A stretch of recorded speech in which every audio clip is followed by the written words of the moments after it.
പെട്ടെന്നൊരു ദിവസം വിരുന്നുകാരൊക്കെ വന്നു കഴിഞ്ഞാല് നമുക്ക് 1-2 മിനിറ്റിനുള്ളിൽ തന്നെ തട്ടിക്കൂട്ടാൻ പറ്റുന്ന ഒരു അടിപൊളി ചായക്കടിന്റെ റെസിപ്പിയാണ് ഇന്ന് ഷെയർ ചെയ്യുന്നത്. അപ്പൊ ഇത് നമ്മൾ മുട്ട വെച്ചിട്ടാണ് ട്ടോ ഉണ്ടാക്കുന്നത്. എത്ര മുട്ട വേണമെങ്കിലും നിങ്ങൾക്ക് എടുക്കാം.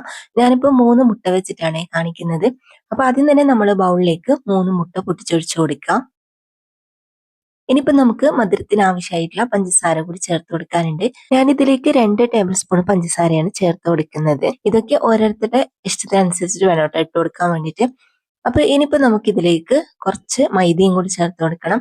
1 ടേബിൾ സ്പൂണ് മൈദയാണ് കേട്ടോ ഞാൻ ഇതിലേക്ക് ഇട്ട് കൊടുക്കുന്നത്. മൈദ ചേർത്താല് ഇത് പെട്ടെന്ന് സെറ്റ് ആയിട്ട് കിട്ടും. അതിന് വേണ്ടിയിട്ട് മാത്രമാണ്. ഇനി നമുക്ക് കുറച്ച് ഏലക്കാപ്പൊടി ചേർത്ത് കൊടുക്കാം.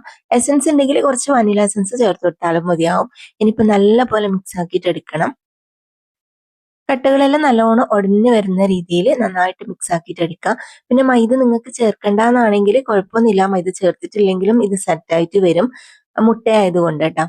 അപ്പൊ ഇതാ ഞാൻ ഇതിലേക്ക് 2 നേന്ത്രപ്പഴം ഇതുപോലെ കട്ട് ചെയ്തിട്ട് കൊടുക്കുന്നുണ്ട്. ഇത് ചെറിയ നേന്ത്രപ്പഴമാണ് കേട്ടോ ഞാൻ എടുത്തത്. വലുതാണ് എടുക്കുന്നതെങ്കിൽ ഒരെണ്ണം മാത്രം മതിയാവും. അപ്പോൾ നിങ്ങൾ കട്ട് ചെയ്തിടുമ്പോൾ നല്ലോണം ചെറുതാക്കിയിട്ട് കട്ട് ചെയ്യണേ. നല്ല പോലെ ചെറിയ ചെറിയ കഷ്ണങ്ങളാക്കിയിട്ട് ഇതേപോലെ കട്ട് ചെയ്തിട്ട് നമ്മൾ ഇതിലേക്ക് ഇട്ട് കൊടുക്കാം. പിന്നെ മൈദക്ക് പകരം വേണമെങ്കിൽ നിങ്ങൾക്ക് കോൺഫ്ലവർ പൗഡർ എടുക്കാം. 1 ടേബിൾ സ്പൂൺ ചേർത്ത് കൊടുത്താൽ മതിയാവും. അപ്പോൾ നമ്മൾ ഇതേപോലെ നേന്ത്രപ്പഴം ചെറിയ കഷ്ണങ്ങളാക്കിയിട്ട് ഇതിലേക്ക് ഇട്ടതിന് ശേഷം നല്ലപോലെ ഒന്ന് മിക്സ് ആക്കിയിട്ട് എടുക്കാം. അപ്പൊ ഇത്രയും മതി. ഇനിയിപ്പോ നമ്മൾ സ്റ്റവ് ഓൺ ആക്കിയിട്ട് അതിന്റെ മുകളിലേക്ക് നമുക്കൊരു തട്ട് വെച്ച് കൊടുക്കാം. പഴയ മൂടിയോ മറ്റോ വെച്ചാൽ മതി. അതിന്റെ മുകളിൽ നമുക്ക് ഇതേപോലത്തെ ഒരു ഉണ്ണിയപ്പ ചട്ടി വെച്ച് കൊടുക്കാം. എന്നിട്ട് കുറച്ച് ഓയിൽ ഇതേപോലെ സ്പ്രെഡ് ചെയ്ത് കൊടുക്കാം. ഓയിലോ അല്ലെങ്കിൽ ഗീയോ മറ്റോ സ്പ്രെഡ് ചെയ്ത് കൊടുത്താൽ മതി.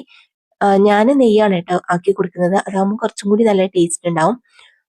ഇതേപോലെ നമ്മൾ ഫുള്ളായിട്ടും നെയ്യ് ആക്കി കൊടുത്തിട്ട് നമുക്ക് അതിലേക്ക് മാവ് ഒഴിച്ചു കൊടുക്കാം.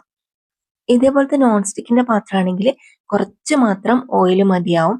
അതല്ല നിങ്ങൾ സാധാരണ ഉണ്ണിയപ്പച്ചട്ടിയാണ് എടുക്കുന്നതെങ്കിൽ കുറച്ച് കൂടുതൽ ഓയിൽ ആക്കി കൊടുക്കണേ. എന്നിട്ട് നമ്മൾ മൂടി വെച്ചിട്ട് കുറച്ച് സമയം മാത്രം കുക്ക് ചെയ്തെടുത്താൽ മതിയാവും. കുറച്ച് സമയം ആവുമ്പോഴത്തേക്കും ഇതുപോലെ നമ്മുടെ മുട്ടയെല്ലാം നല്ലോണം പൊന്തിയിട്ട് ഇതേപോലെ സെറ്റ് ആയിട്ട് വരും. അപ്പൊ ഇത് കണ്ടോ, നല്ല ഈസി ആയിട്ട് സിമ്പിൾ ആയിട്ട് തയ്യാറാക്കാൻ കഴിയുന്ന അടിപൊളി ചായക്കടിയാണ്. എല്ലാവർക്കും ഇഷ്ടപ്പെടും. ഗസ്റ്റ് എല്ലാം വന്നാൽ നമുക്ക് പെട്ടെന്ന് ഉണ്ടാക്കി കൊടുക്കാൻ പറ്റും. അതേപോലെ നമുക്ക് വൈകുന്നേരം ചായന്റെ കടിയായിട്ടും ഒക്കെ കഴിക്കാൻ പറ്റുന്നതാണ്. അപ്പൊ എല്ലാവരും ട്രൈ ചെയ്തിട്ട് ഫീഡ്ബാക്ക് അറിയിക്കാൻ മറക്കരുത്.